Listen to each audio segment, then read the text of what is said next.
I would recognize Ms. Garcia, the gentlewoman from Texas.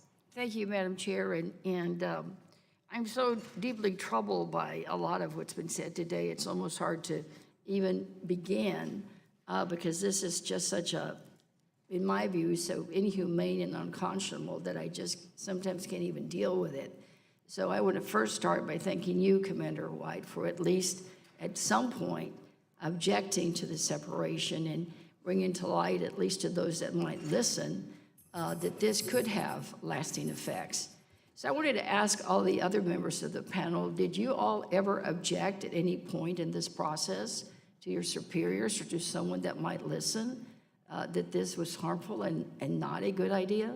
And I'll start with you, Director McHenry. Again, we don't typically comment on internal discussions, but this is a prosecution policy. You know, it's vetted, it's discussed internally. Well, I'm not talking career prosecution, I'm just talking, I mean, didn't you ever just think this really goes against humanity? We should not be doing this?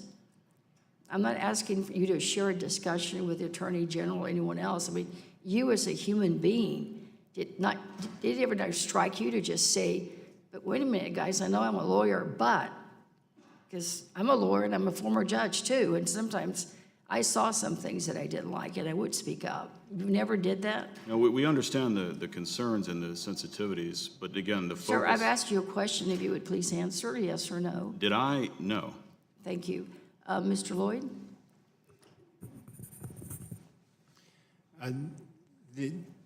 It's real simple, sir. Did you ever just say, this really goes against humanity, we should not be doing this to children?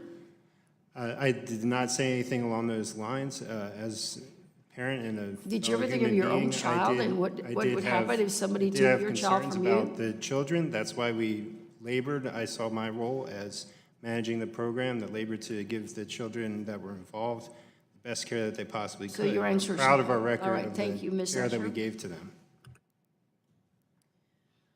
I did not voice in that exact term, no. However, I don't want it to be lost on anyone that we in law enforcement, you know, many of my officers are parents as well. And of course, it's a difficult Well, I can tell you situation. that I have visited many facilities. I visited one in the Valley when the unaccompanied minor issue first came to light, and I have visited ORR facilities, I have visited CPB holding facilities, and I can tell you that some of your officers don't feel good about it and shared that with me. I'm just wondering if you were just as human as them and were ever said anything to anyone. As I said, I did not raise it to my superiors, but again, neither I nor my officers in ERO, I don't think it's fair to say that, you know, it So doesn't then the bother answer is those no. as well. I'm losing time here. And Chief? As you stated, this is a difficult situation, and it is for any law enforcement professional, my men and women as well. But as law enforcement professionals, it is our job to enforce the So laws. it's a job and you just moved on. Thank you. No. Now I want to ask Mr. Lloyd a question. I wanted to follow up on my colleague Sheila Jackson-Lee's question about the Southwest Ski Facility in her district, which borders mine and impacts my district. So I thought your answer was sort of disingenuous. Did you tell her that it wasn't up to you to license that facility, or what exactly did you mean? I would preface this by saying I'm not sure which exact facility you're referencing. It's one that wants to open. She doesn't want to open. Sure, I don't so want to you're open. talking I don't about know one that anybody is- that wants it open.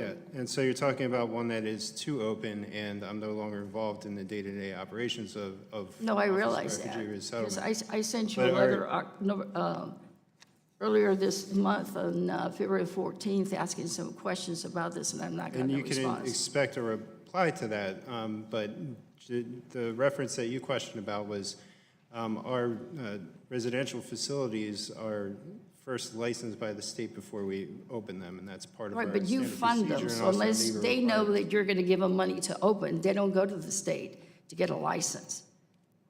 I mean, I think we need to put it on the record. You Our fund them. residential facilities Yes. must be licensed before they can open. That's right, but they wouldn't bother opening, they wouldn't bother trying to operate unless they knew you had a contract or were going to give them the money. So you drive all this. Again, I can't speak to, I'm not even sure which facility you're speaking to. I'm just I'm saying. talking about any facility, sir. I mean, The somebody gentlelady's pays time has ORR. expired. Right, and so we fund the facility and we get it licensed by the state and then it operates. It all works together. Yes. Thank Okay, you. thank you. The gentleman from Louisiana is recognized.